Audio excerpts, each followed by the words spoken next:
liberation is starting right here in Burkina Faso. What is all of this about? The diaspora coming back to Burkina Faso. What is it about? Just give me your thoughts about it, how you understand it, and help me clarify it to other people watching.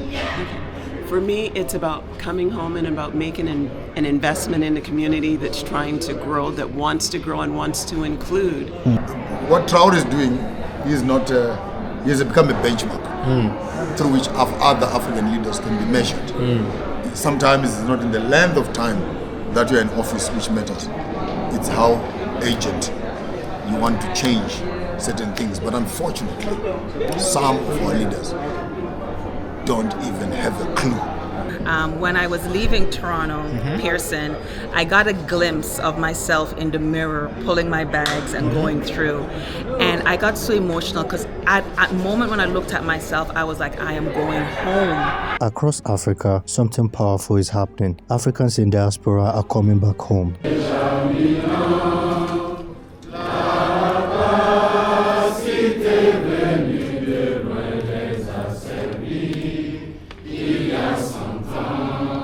The African Diaspora Development Institute, ADDI, was created with one mission: to bring Africa to the world and the world back to Africa. And now, that vision is becoming reality. Hundreds of diasporans are returning to Burkina Faso, not just to visit, but to build, to invest, and to create a future. Because here in the Sahel region, in Burkina Faso, Mali, and Niger, a new story is being written. Led by figures like Captain Ibrahim Traoré, these nations are beginning to show what Africa can become on its own terms. Alright, guys, we're currently here in Ouaga Mall again. Hi. With Lady O and Mr. Hassan. How you doing? Very well. Guys, so I just found out something very, very interesting. Mr. Hassan, oh my God, my phone. Okay, it's actually Mr. Idris calling. Okay. All right, so Mr. Hassan, quickly, I was told that Mr. Hassan was part of the diasporans that came to Burkina Faso last year, and you decided to stay back. Yes. We'll be walking while we're talking. Yeah, so, okay. So why did you decide to stay back? Because I wanted to try something new, different country, continent actually, and ADDI was just a way to do that. So ADDI was just a way to a different, opportunity. What country did you come from? I came from America, but Atlanta, Georgia. Atlanta, Georgia. Yes. You decided to come to Burkina Faso. Are you here just trying to see what Burkina Faso is like, or you're coming to stay permanently? Stay permanently, try to start a business, and we'll start a business, and see what Burkina Faso have to offer. But then also when I get settled, I want to just travel the continent. How many months have you been here now? Since November. November? Last year. Last year, November. 2025? Yes. Was that when the last diasporans came to? Yes. And he never left. Are you serious? Yes. November, December. This is almost 6 months. Almost 6 months. Yes. Wow. So how are you finding Burkina Faso so far? I enjoy it. The people are lovely. The food, they're very different, but I enjoy the food. And just a lot to see. It's new, a lot to take in. What is your favorite thing about Burkina Faso? So if you were to say, I've been here and this is one thing I love, amongst people. other things you love, The people. the people. Yes. Okay. What exactly do you love about the people? They're very friendly. They're very easygoing. You see, they're very. Let's just stand hardworking. here a bit. They're very hardworking. Okay. And they're very personable. So Okay. I'm a very personable person. So that is something that I enjoy about it. Okay. Okay. Now you are here. For what are you looking forward to in this second coming of the people that came for the ADDI? So what are you looking forward to right now? Trying to establish our permanent residency. That was one of the biggest focus of our last trip, but we're supposed to be receiving that this time around. So hopefully everything works well with the government and this trip, and so permanent residency, because then that would be the starting of business registration, getting our foot in the door with a lot of things, banks, making things smooth. So I wanted to know, I thought last time you guys came, they gave you guys a permanent residency last time. No, you didn't get we it? didn't. No, we applied for permanent residency last time. This time around, hopefully, God willing, everything works out. It's a 5-year process, so for it to be 6 months, it's going to be a blessing. So just have the patience. It will take 5 years for you to get the residency? Normally. Really? Right. But are they trying to accelerate it for you guys? There we go. And if this is going to be a trial, and maybe something that they're going to start to streamline, word of mouth, don't take that. Yeah. You know. But if it works out, it's a 6-month process. Okay, Lady, have you applied for your residency? Yes, now I have. And Sorry. just to I guess expand on what Brother Hassan is saying. Usually, from what I heard, it takes about 5 years. That is the normal procedure. But the partnership that ADDI has done with the government, because you're bringing diaspora, that also means you're bringing the value, you're bringing your currency, you're bringing your expertise, right? We talk about the reversal brain drain. You're bringing all of that to Burkina Faso to help in the building of the infrastructure. So that is one of the I would say the positives of this arrangement. It's not just to come and visit and to be a tourist. Yes, that is good. Yes, come and tour, come and visit. But also, how do you actually make roots, really make it your home, and how do you contribute? So part of the requirements for the government, permanent residency is one of the requirements for you to actually register a business. So then it's like, okay, let's fast track that for those in the diaspora that wants to actually make it serious and not just come to visit.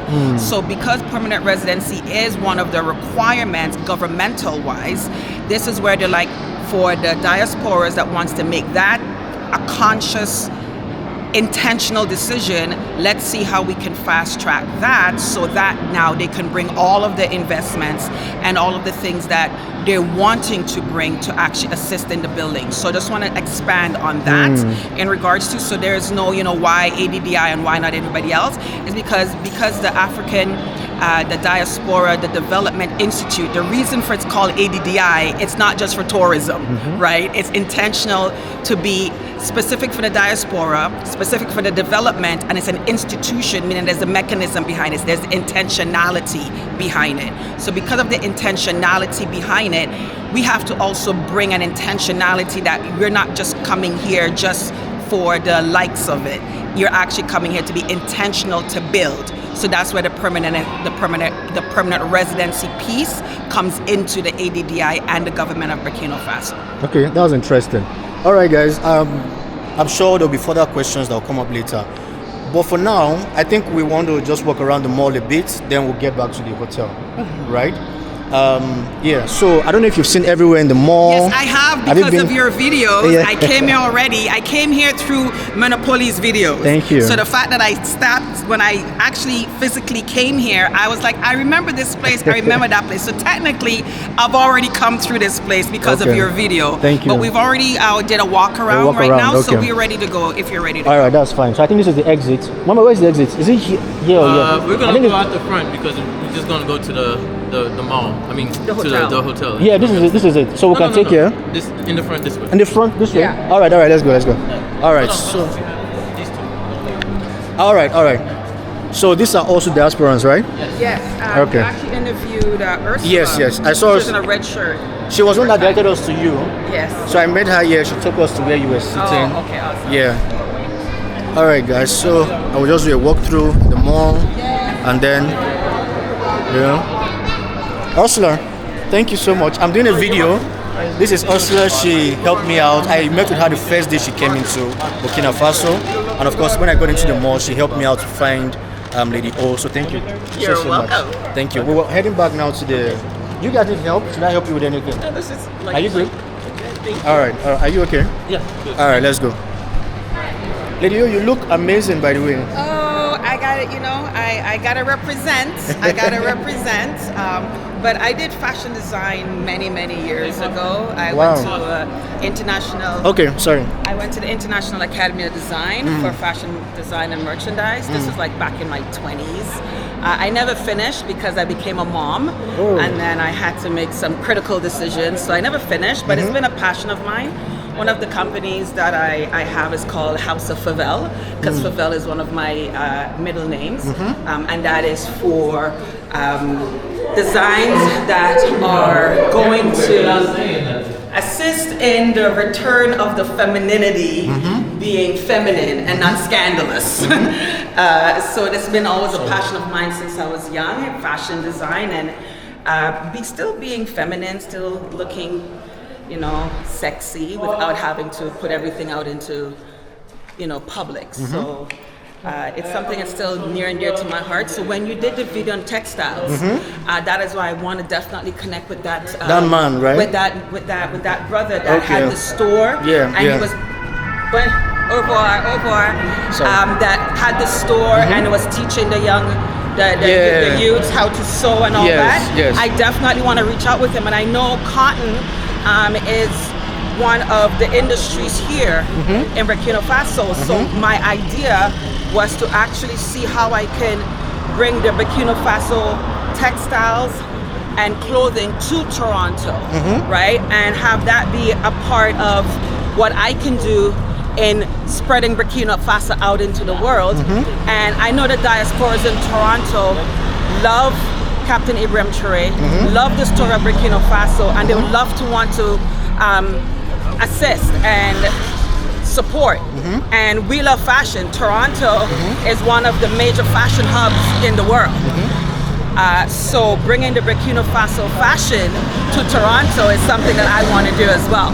So I have many ideas because of the many walks of my experience that I want to bring and see how I can assist. So fashion design, textiles is something that is already on my radar. So I can bring that to the House of Favel's brand and bring some couture outfits and see how we can assist in that industry. That's interesting. Tell me about, I think I saw, I don't know if it's the NGO that you run. Is that an NGO? I can't remember the name. That one on your WhatsApp status, the logo. Least Inc? Least Inc. Oh, so Least Inc, yeah. So Least Inc, that was birthed many years ago. It's an NGO, right? No. It's an incorporated. It's an incorporation. Okay. So I incorporated, first it was a numbered incorporation, and then I decided to change it to a name because it came to me in a dream, spiritually. And the word lease, the acronym, the LEAST, it's also biblical because the word of Yahweh talks about, if you do this to the least of these, then you do it to me, right? The widows, the orphans, those that are coming out, from incarceration. If you give them, I was thirsty, you gave me water. I was hungry, you gave me food. I was naked, you gave me clothes. But also we're talking about for the widows, those that are widowed not by because of circumstances when it comes to, the husband or the caretaker dying, but also you could be widowed because the person has left and they left you now as a single mother. And I mentioned that in an assembly that I was a part of, and explained to them being a single mother is not always by choice, not because the woman was sexually promiscuous. Sometimes the partner has left and now you're a single mother. You wasn't expecting to be a single mother, but you can't, force somebody to stay. And then you have those who are single mothers because somebody else has come into the marriage or somebody else come into home and has taken the man out the house. So there's a lot of single mothers, and to me they're widows because the person that's supposed to be there to help raise the child is not there. So the LEST is about the least of these, helping out the least of these. And then the L as a business side is for life coaching, right? Leadership coaching, professional personal development coaching, because I have license and certification as a life coach. Wow. And also for teen mental health and wellness. That was a not-for-profit that I launched called Empowering the Teen Spirit Wellness Center. So that would be part of the least of these. So the L is the leadership for my life coaching because of my certification in life coaching and leadership development and personal development. And then the E for least is the evolving of your health, because I also have a certification for plant-based nutrition from Cornell University, and that's only because of my own personal health journey from my diagnosis and realizing that plant-based was one of the ways of healing yourself. So, and then the A is the arts. So that's the fashion. That's where the fashion comes in. The podcast. I launched a podcast called Conversations with Lady O, and then I also did. An internet radio station called Unity in Toronto called Unity FM. Yeah. So I had some talk shows there that I was interviewing. So that's the A. And I also have blogs. I write. I do poetry. So all that comes under the A for least. Okay. And then the S is serial entrepreneurship, and that's where the business sense comes in, right? The different type of entrepreneurial multiple streams of income that we all need to have. So I'm always looking to see on a business sense, what I can do as an entrepreneur, what else I can build and who else I can support as an entrepreneur. Okay. So that's the S. And then the T is teen empowerment. I talked about mental health and mental wellness. Yeah. So that's what LEAST Inc. stands for, the LEAST. They all have a meaning, and it's all connected to the different certifications, experiences, and businesses that I want to launch. So that is what led me here to Burkina Faso as well, to see how I can assist in any one of those industries. Yeah, that's interesting. All right, guys, so we're still in the hotel. We just arrived. I want to pass through security, then we'll get inside and continue the conversation. So stay locked on the channel. Let's do this. He left his key.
Good morning, everyone. To President Ibrahim Traoré, President of Burkina Faso, to the entire government of Burkina Faso, to the mayor of Ouagadougou, to the Deputy Minister for Foreign Affairs, to our very own Ambassador Kassim General Koulibaly, the Burkina Faso ambassador to the United States, to the youth who are here today, to all the diaspora who have come to join us in celebrating the Culture Week, to the ADDI leadership, ladies and gentlemen, thank you for receiving us in such a warm manner. I bring you greetings from over 300 million African diaspora from around the world. Diaspora who have been watching what's happening in Burkina Faso with keen eyes, and lots of excitement and faith that a better Africa is around the corner. I want all of you to know that Captain Ibrahim Traoré and the people of Burkina Faso are leading a revolution that Africa has needed for centuries.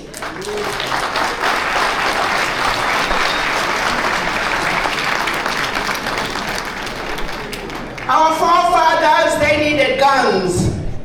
They needed bazookas. They needed machine guns liberation. The time is now ours. It's ours to fight for economic liberation. That revolution for Africa's economic liberation has started right here in Burkina Faso.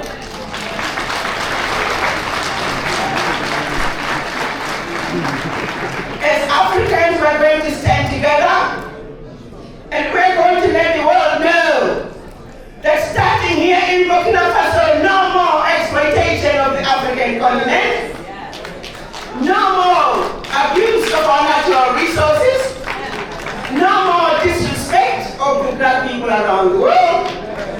We demand a world that is free, that is fair, and that is just. We want a world that is free of bigotry, racism, and hate. That conversation is taking place right here in Burkina Faso. There's something else happening in Burkina Faso that we all must be acutely aware of. As you're all aware, as African young people, we are good at protesting, demonstrating, complaining. Rightfully so. However, Burkina Faso has learned a very important lesson. That it's about building and not destroying. There are many other parts of Africa where the youth have risen, rightfully so as well, but they were misled along the way. So what started out as a good uprising ended up being an uprising that brought nothing but destruction to infrastructure that was designed to be yours. In Burkina Faso, the youth came together, said, yes, we have learned from our history. In the past, there have been demonstrations in Burkina Faso, but we are reaching a new era. An era of our youth who are enlightened, who understand that the building of a nation is part of their responsibility, and that we will own not only Burkina Faso, we are going to own the entire African continent and the entire black world. We will own the good, the bad, and the ugly.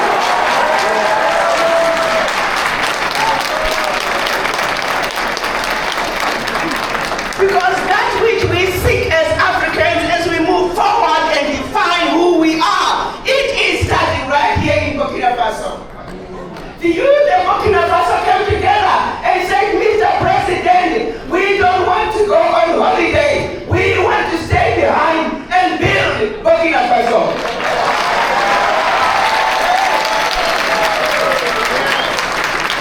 The youth of Burkina Faso said, there are enemies out there ready to take out our captain. We will protect him. So those of you from outside Africa who have no good intentions for Africa, the youth of Burkina Faso are saying, we got something coming for you. While other youth around Africa are being bought and paid to protest and demonstrate, guess what, young people? Those who are being paid to demonstrate and destroy Africa, we are going to call them professional rioters. So now, as you hang around with your friends, be on the lookout for professional rioters. These are hooligans who are being paid to destroy Africa. But I'm here to tell you something different. In Burkina Faso, the youth of Burkina Faso say, we are not hooligans, we are not professional rioters, we are Burkina Faso out to build the Burkina Faso we want.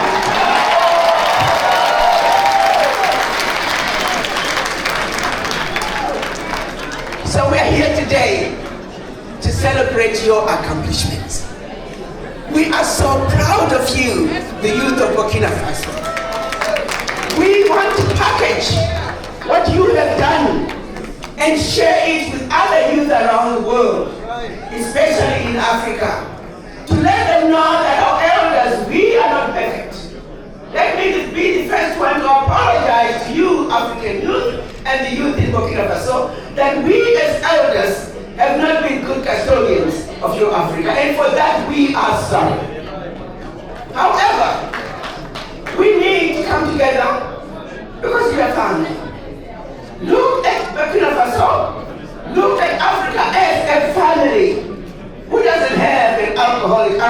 in their family? Who doesn't have a menopausal aunt?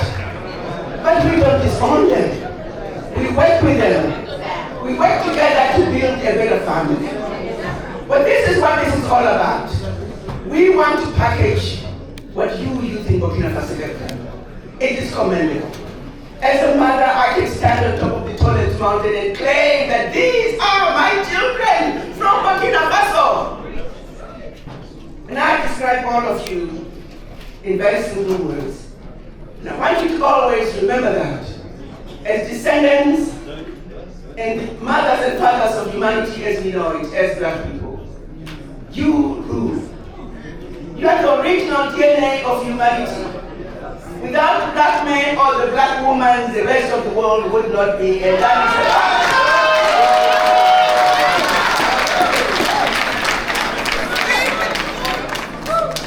So what is it then mothers and fathers of humanity are being treated like 100-class citizens? It's because you and I have given up that position, that tallest pedestal where we belong. For we're the ones responsible for civilizing the world. They came to Africa to steal our civilization and then turn around and tell us it is their civilization. I say to that, hell to them. You see, birds sing not because they can. Birds sing because they have a song. And we, as black people around the world, we have a song to sing to the world. Once again, a song that says we demand a world that is free of bigotry and hate, a world that's free of Africa's exploitation, a world that is free, that is just and fair. I'm calling on all of us, elders, mothers, fathers, and youth. Let's join hands and give the world the best melody the world has ever heard. And as we join hands, let's waltz to the tallest mountain and proclaim to the world who we are. The proud, the beautiful, intelligent, sophisticated, highly adaptable, and totally indestructible Africans.